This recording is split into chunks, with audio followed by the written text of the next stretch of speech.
सुप्रभात छात्रों। आज आपका महाविद्यालय की ओर से स्वागत है।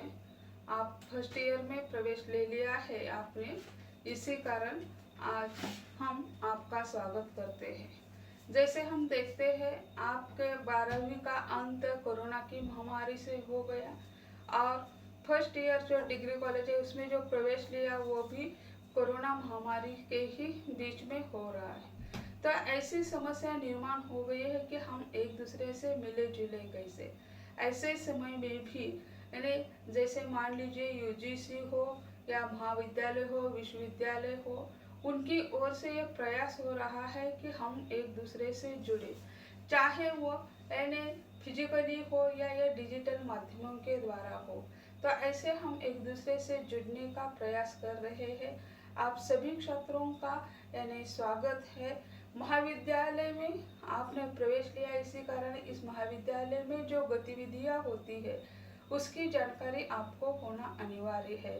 जैसे महाविद्यालय में इस शिक्षा के साथ साथ अनेक विविध विभाग है, जैसे एनसीसी है, एनएसएस है, क्रीड़ा विभाग है, सांस्कृतिक विभाग है। इन माध्यमों के द्वारा आपका विकास होना चाहिए, यानी आप में जो कला है उस कला गुणों का विकास होना महत्वपूर्ण है। सिर्फ किताबें पढ़ना ये उद्देश्य नहीं है। तो ये सारी विविध शाखाएं जो है, अनेक विभाग जो है, उसमें आप यानी हिस्सा लेकर आप में जो अलग अलग कलाएं हैं उसका विकास करना मुख्य उद्देश्य है। किताबें पढ़कर तो परीक्षा हम देते ही है, लेकिन ऐसे अलग अलग विभागों में हम प्रावीण्य प्राप्त करते हैं तो उसका उपयोग अपने भावी जीवन में हो जाता है।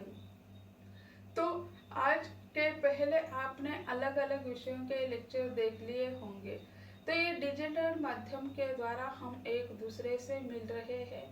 फिजिकली हम जल्दी मिले, हम यह ईश्वर से प्रार्थना करते हैं, क्योंकि यह जो शिक्षा पद्धति जो है, तो शिक्षा पद्धति एक दूसरे के चेहरे पढ़कर, एक दूसरे के सामने बैठकर यह पढ़ने की प्रक्रिया है। ऐसे हम यानी डिजिटल माध्यमों के द्वारा पढ़ाई होगी तो यह महाविद्यालय या विश्वविद्यालय इसकी कोई आवश्यकता नहीं होती है, या पाठशाला की भी आवश्यकता नहीं होगी।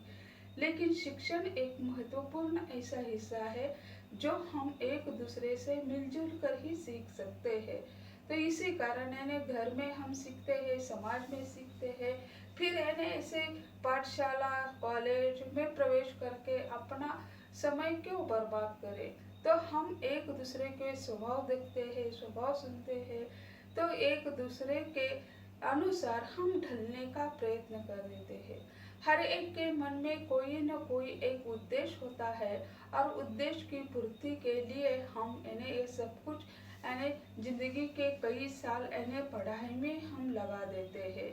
नहीं तो यानी खेती करो, अपना जो कोई बापदादा जो व्यवसाय है वो करो, लेकिन मनुष्य को यानी यह जो शिक्षा जो है, शिक्षा यह धन जो है, कभी उसका यानी उसकी चोरी नहीं होती है। जैसे पैसा है वो आता है चला जाता है, लेकिन ज्ञान ऐसा है जो दूसरों को देने से बढ़ता है। इसी कारण जैसे हम देखते हैं कि यानी शिक्षा के लिए कई आयु का मर्यादा रखी है, जैसे प्राथमिक शिक्षण, माध्यमिक शिक्षण, उच्च माध्यमिक और डिग्री कॉलेज। तो उसमें आयु के अनुसार सारा परिवर्तन हो जाता है। यानी जैसे आपके स्वभाव हो, जैसे आप प्राथमिक स्कूल में पढ़ाई करते हैं उसी समय के याद को देखो, जैसे खेल कूद, यानी जैसे अपने अध्यापकों से हम कैसे बर्ताव करते हैं, अध्यापकों के आगे पीछे घूमते रहते हैं। जैसे जैसे कक्षा बढ़ती है वैसे वैसे हम अध्यापकों से दूर चले जाते हैं, क्योंकि उसी समय प्राथमिक शिक्षा की व्यवस्था अलग है, क्योंकि उसी समय के अध्यापक अनेक छात्रों में मिलजुल कर रहना चाहिए। उनके भावनिक विकास यानी जैसे हम देखते हैं यानी पहली से चौथी तक पढ़े हुए जो छात्र होते हैं वो 5वीं में प्रवेश लेते समय रोते हैं। वे कहते हैं कि हमें पहले से जो हमारे अध्यापक है वो हमें चाहिए, लेकिन यह नहीं हो सकता, अपनी एक व्यवस्था है उसी के अनुसार चलता है। तो यह गुरु और शिष्य का जो रिश्ता है वो महत्वपूर्ण माना जाता है। वही इसमें हमें दिखाई देता है कि यानी फिजिकली शिक्षण यानी जैसे आमने सामने शिक्षण जो है वो अत्यंत महत्वपूर्ण है। जैसे हमारा थकान या हमारा दुख सुख सब कुछ हम समझ लेते हैं, लेकिन यहाँ जैसे ये डिजिटल माध्यम यानी जैसे आभासी माध्यम से हम ये पढ़ाई कर रहे हैं, तो उसमें यानी एक तरफा ही ये संवाद होता है। आप हमें सुन रहे हैं, लेकिन आपके मन में जो कोई समस्या निर्माण होती है उसे हम देख नहीं सकते हैं। जो कोई हम कहेंगे वही आपको सुनना पड़ता है। यानी संवाद दो तरफा होना चाहिए, तभी उससे निष्कर्ष निकल सकता है। जैसे कहा जाता है कि एक हाथ से ताली नहीं बजती, दो हाथ चाहिए तब ताली बजती है। तो पढ़ाई उसी तरह है, दोनों तरफ से उसके लिए यानी संपर्क होना चाहिए, क्रिया प्रतिक्रिया होनी चाहिए। जैसे हम क्लास में पढ़ाते हैं उसी समय कई चेहरे हंसते हुए दिखाई देते, कोई एकदम शांत नीरव शांतता दिखाई देती, तो उसी समय हम समझते हैं कि उसमें कोई समस्या है। जो हंस रहा है वह अलग दुनिया में है, जो गंभीरता से सुन रहा है तो वह उसे समझने की कोशिश कर रहा है। तो ऐसे जो है फिजिकल माध्यम के द्वारा हम जब पढ़ाते हैं तो उसी समय हमारा जो संवाद होता है एक दूसरे के साथ होता है। लेकिन ऐसे तो हम समय के अनुसार हमें ढलना चाहिए, हमें परिवर्तित होना चाहिए। तो इसी कारण यानी इस कोरोना महामारी के कारण यानी जैसे हम देखते हैं कोरोना महामारी सिर्फ हिंदुस्तान नहीं संपूर्ण दुनिया को उन्होंने अपनी चपेट में ले लिया है। कभी सपने में भी सोचा नहीं था कि ऐसी आपत्ति कब आ जाएगी पूरी दुनिया पर और ऐसी सारी गतिविधियां रुक जाएगी। लेकिन निसर्ग के सामने यानी कोई कुछ भी नहीं कर सकता है। हवा के साथ जैसे यह विषाणु फैलते हैं उसी तरह यह महामारी हमारे गांव-गांव घर तक पहुंच चुकी है। पहले हम मार्च महीने में बहुत डर कर रहते थे, लेकिन आज कितना डर कर रहे, इसीलिए लोगों ने अपना अपना निर्णय ले लिया और यह महामारी का उच्चतम समय आज हम देख रहे हैं। कितने कोरोना पॉजिटिव रुग्ण यानी आ गए हैं, गली गली घर घर एक घर में 4-4 5-5 लोग हमें दिखाई देते हैं। ऐसे समय हम एक दूसरों का मनोबल बढ़ाए यही कामना करते हैं। इसी कारण जैसे केंद्र सरकार हो महाराष्ट्र सरकार हो उन्होंने कहा था यानी घर में रहे सुरक्षित रहे, तो घर में रहे सुरक्षित रहे आनंदित रहे, इसके लिए महाविद्यालय की ओर से यही प्रयोग चलता रहा है कि छात्रों को कुछ न कुछ देना चाहिए। तो हमारा कर्तव्य है कि आपकी मनोदशा अच्छी रहे, आप आनंदी रहे सुखी रहे, यही है। तो ऐसे आप सभी छात्रों का यानी कला वाणिज्य महाविद्यालय पलूस में स्वागत है। सर ये जो शैक्षणिक वर्ष है 2021 वो कैसा गुजर जाएगा ये तो हमें पता नहीं है। तो यह जो जून से कॉलेज शुरू हो गया है, अब सितंबर चल रहा है, ऐसी ही गतिविधियां चल रही है कि यानी ऐसे लेक्चर सुनाना, लेकिन आपसे हमें कुछ शिकायत नहीं मिलती है। आपके समझ में आया या नहीं आया ये कुछ भी हमारे समझ में नहीं आता है। यह आभासी माध्यम है, आभासी माध्यम से ऐसा ही चलेगा। लेकिन जब हमारा कॉलेज शुरू हो जाएगा तब हम यानी एक दूसरे से मिलेंगे और पहले जैसे वातावरण बन जाएगा ऐसी कामना कर देते हैं। हम अपने अभ्यासक्रम के बारे में चलेंगे। तो आज का जो लेक्चर है वह ऑप्शनल हिंदी मराठी और अंग्रेजी का है। जब आपने प्रवेश लेते समय यानी ऑप्शनल लैंग्वेज जो चुनी थी यानी हिंदी मराठी अंग्रेजी, उसमें से ये हिंदी है। जो यह हिंदी आप ले लेंगे तो ही आप यानी ग्रेजुएशन उसमें कर सकते हैं। हिंदी में जैसे हम देखते हैं केंद्र शासित जो कोई कार्यालय है उसमें के हिंदी को बढ़ावा मिलता है, और जैसे पोस्ट हो रेल हो डाक हो या जैसे हम देखते हैं कोई अनुसंधान केंद्र हो, ये जो है उसमें यानी हिंदी चलती है। और इसके साथ साथ जैसे रोजी रोटी के लिए जैसे हम देखते हैं आज के भूमंडलीकरण दुनिया में जैसे वाणिज्य के क्षेत्र में हिंदी ने काफी बढ़ोतरी प्राप्त कर दी, काफी विकास कर दिया है। आज जैसे हम देखते हैं मल्टीनेशनल कंपनियां है, मल्टीनेशनल कंपनियां अपने जो वितरक है या प्रोडक्ट करने वाले लोग हैं उन्हें हिंदी पढ़ाने की कोशिश कर रहे हैं, क्योंकि ये नहीं अपना वाणिज्य बढ़ाना है, व्यापार बढ़ाना है तो हमें सामान्य जनता के साथ हमें संपर्क स्थापित करना है। तो हम अंग्रेजी भाषा से सामान्य जनता के पास तो यानी संपर्क स्थापित नहीं कर सकते हैं। इसी कारण यानी मल्टीनेशनल जो बहुराष्ट्रीय कंपनियां हैं उन्होंने हिंदी को यानी उसे व्यापार की भाषा के रूप में चुना है, और जो बहुराष्ट्रीय कंपनियां हैं उसके सारे लोग अंग्रेजी और उसके साथ साथ हिंदी का प्रयोग कर देते हैं। जैसे आप कहाँ भी चले जाकर देख लीजिए कि वहाँ यानी वे लोग अंग्रेजी में बोलेंगे नहीं तो हिंदी में बोलेंगे, तो उसे यानी अपने विचार दूसरों के सामने प्रस्तुत करने हैं तो वो हिंदी के माध्यम से करते हुए दिखाई देते हैं। तो वाणिज्य के रूप में आज आ गया है। तो मुख्य जो वाणिज्य का उद्देश्य है वो पैसा प्राप्त कर देना, पैसे के बिना कुछ नहीं होता है। इसी कारण आज बहुराष्ट्रीय कंपनियां अपना माल बेचना है तो सामान्य जनता के पास पहुंचने के लिए तो यानी हिंदी भाषा का प्रयोग करते हुए दिखाई देते हैं। तो ऐसे हिंदी जो है तो उसका हम अपने जीवन के साथ उसका उपयोग भी कर सकते हैं, कहीं भी हो, यानी अध्यापक बने या जैसे पोस्ट में हमें नौकरी करने हैं, गवर्नमेंट बैंक जो है उसमें हमें नौकरी करनी है, तो वह अलग अलग इलाकों में उसका तबादला होता है तो वहाँ के लोगों के साथ हमें कैसे संपर्क करने, जैसे LIC हो, लाइफ इंश्योरेंस जैसे हो केंद्र सरकार के उसमें हिंदी ही चलती है, नेशनल इंश्योरेंस हो उसमें हिंदी चलती है। जैसे अनेक शाखाएं हैं, सिर्फ क्या है हमें ज्ञान होना चाहिए। ज्ञान के अभाव में हम पीछे रहते हैं।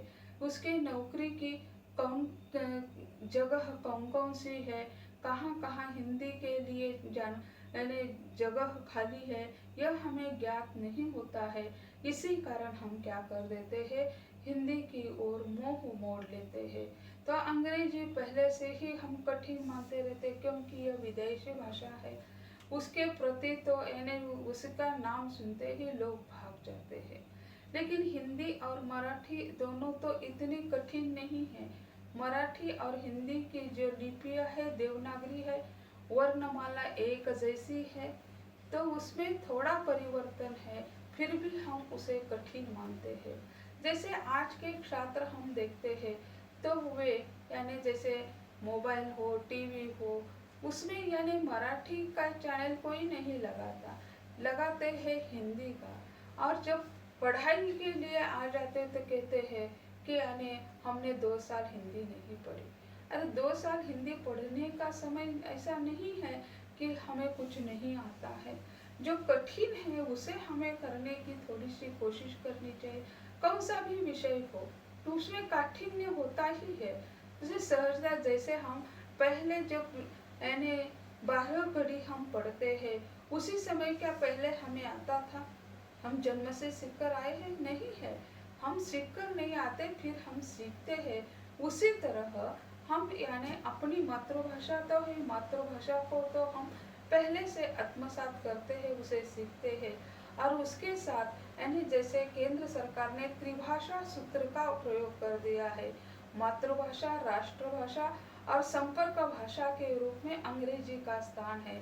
आज जो नई शिक्षा नीति का प्रारंभ चल रहा है उसमें भी यही गतिविधियां चलती रही है कि त्रिभाषा सूत्र यानी पहले मातृभाषा में शिक्षा होनी चाहिए, और राष्ट्रभाषा जो है, राष्ट्रभाषा हिंदी में भी उसे शिक्षा लेनी चाहिए, या हिंदी में यानी एक विषय तो अनिवार्य होना चाहिए। इसी कारण हम देखते हैं पहले 5वीं से 12वीं तक हिंदी अनिवार्य है, लेकिन कई कॉलेज में 11वीं 12वीं को हिंदी है ही नहीं है।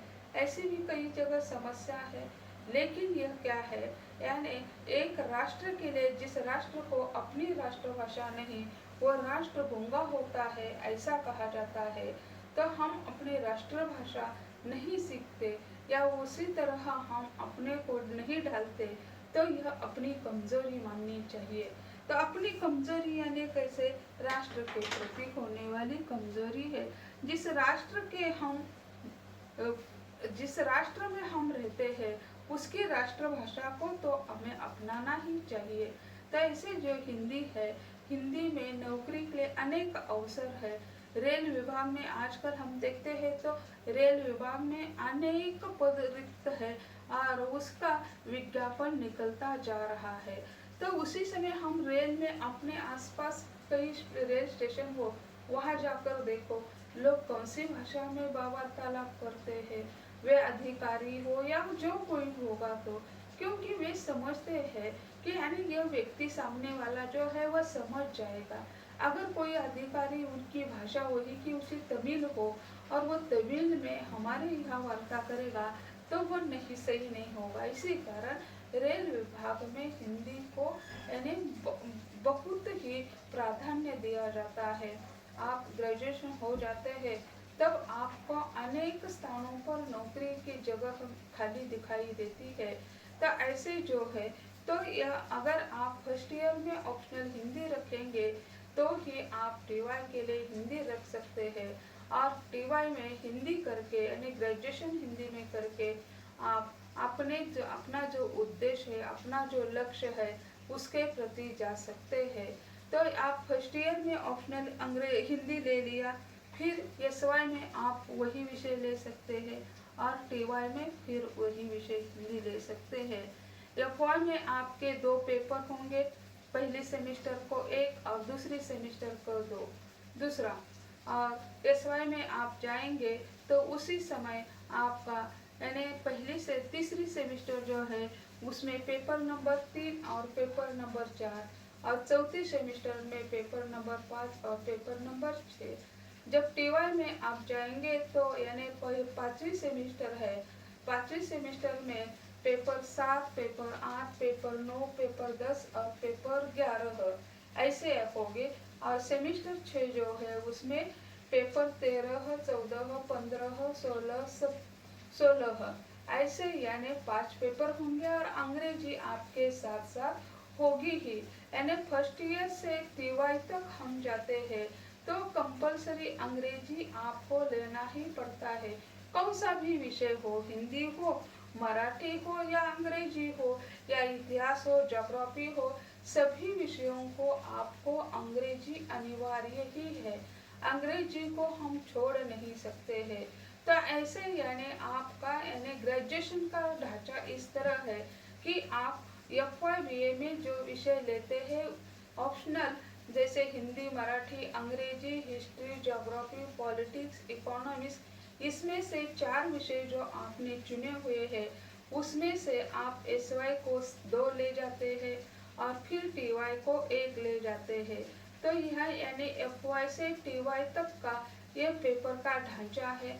हर एक सत्र का प्रपत्र जो होता है वो 50 गुण का होता है और हर साल में यानी 6 पेपर होंगे और 300 गुण की आपकी परीक्षा होगी। धन्यवाद।